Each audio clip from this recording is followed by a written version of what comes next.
Olá, meus queridos e minhas queridas. Bem-vindos a mais uma aula de artes. E como tema da nossa aula de hoje, nós temos literatura de cordel. Vamos lá? A literatura de cordel, que é uma linguagem literária, caracterizada por narrar uma história em forma de poesia e de rimas.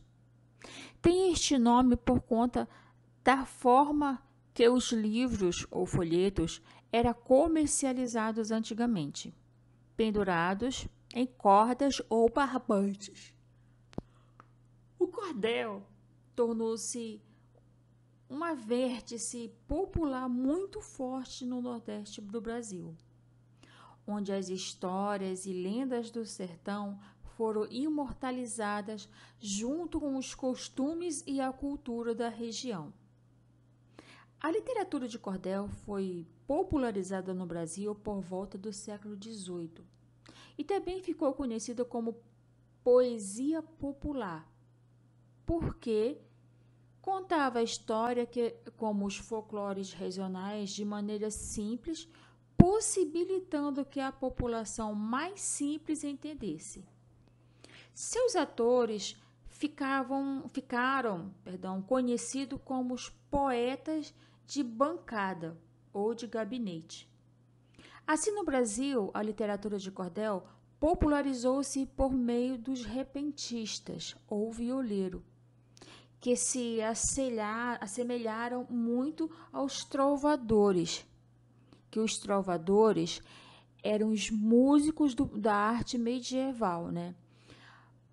Por cantarem uma história musicada e rimada nas ruas das cidades, popularizando os poemas que depois virariam a ser cordel. Principais características: as xilogravuras, que ilustravam as páginas dos poemas, acabaram por ser grande característica dos cordéis. A técnica é bastante usada por partir do mesmo princípio da impressão das palavras. Uma base que é esculpida como um carimbo e prensada em uma superfície deixando o negativo impresso. Possui musicalidade por ter métricas e rimas em seus versos. Os cordéis tratam dos costumes locais, fortalecendo as identidades regionais e o folclore. Principais cordelistas brasileiros. Deixo aqui para vocês alguns dos cordelistas brasileiros que mais fizeram sucesso, né? Nós temos o Antônio Bandeira Borges, da Bahia. Nós temos o Cego Aderaldo, do Ceará, Expedito Sebastião da Silva, do Ceará, o Cunha Neto, do Piauí, Ariovaldo Viana Lima, do Ceará, Ismael Gaião, de Pernambuco, Járides Ares, do Ceará, Apolo Alves dos Santos, da Paraíba, Elias de Carvalho, de Pernambuco.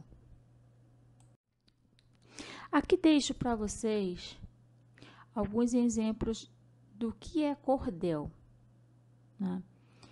Um fala assim: são heranças europeias de Espanha e Portugal e de toda a Península Ibérica, que, de um modo geral, os europeus imigrantes vindo da terra distante ao Brasil colonial. Outro cordel fala assim: confiam mais nos poetas, porque são mais fiéis. Desconfiam dos jornalistas, que mentem nos seus papéis, dizendo em praças e feiras que notícias verdadeiras são aquelas dos cordéis.